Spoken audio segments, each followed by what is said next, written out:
আজান হবে, আমি আর কাজে থাকবো না। আজান হবে, আমি আর কারোর সাথে বসা থাকবো না। আজান হবে, আমার বাবু যদি আমার কাছে থাকে, আমি আমার বাবার সাথে থাকবো না। আজান হবে, গোটা পৃথিবীর কোনো ব্যক্তি যদি আমাকে ডাকে, ওই ডাকে সাড়া দেব না, আগে আমি আল্লাহর ডাকে সাড়া দেব। Rose TV 24. Enjoy by listening to the Holy Quran. মুসলমান অর্থ, টাকা পয়সা আর পৃথিবীর সম্পদ নিয়ে, পৃথিবীর সম্মান, মর্যাদা, ক্ষমতা নিয়ে মুসলমান নিজেকে বড় মনে করে না। মুসলমান বড় মনে করে ঈমান নিয়ে, আমল নিয়ে। সুবহানাল্লাহ বলেন না? মুসলমান কি নিয়ে বড় মনে করে? পৃথিবীতে যদি সম্পদ আর পৃথিবীর ব্যক্তিগত সম্মান নিয়ে যদি পৃথিবীর মানুষ বড় হয়, তাহলে বুঝতে হবে সাহাবায়ে কেরামের কি ছিল,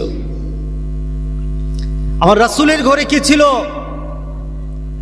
যারা জান্নাতের সুসংবাদ পেয়েছে দুনিয়া থেকে, তাদের ঘরে কি ছিল?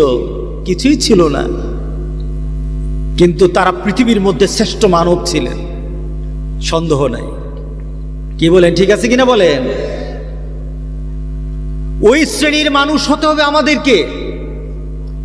আমাদেরকে মুসলমান আল্লাহ বানিয়েছেন।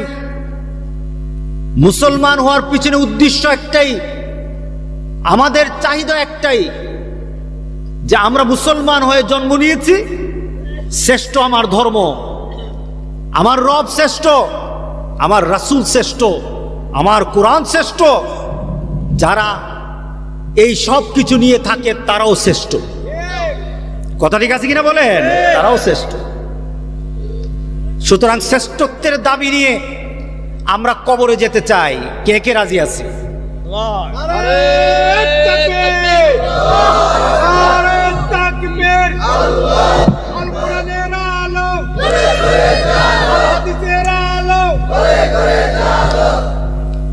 ও মুসলমান, আমাদের একটা জীবন আল্লাহ দিয়েছেন। জীবনটার দাম কত এটা বড় কথা নয়, জীবনের মূল্য কতটুকু এটা বড় কথা নয়। কিন্তু আমার আল্লাহ আমাকে যেমন সৃষ্টি করেছেন, কাফেরও সৃষ্টি করেছেন।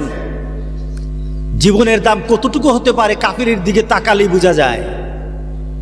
কিন্তু মুসলমানের কাছে আল্লাহ সুবহানাহু ওয়া তাআলা যে জিনিস দিয়েছেন, গোটা পৃথিবী বিক্রি করলেও সেটার মূল্য হবে না। সেটার নাম কি? ঈমান।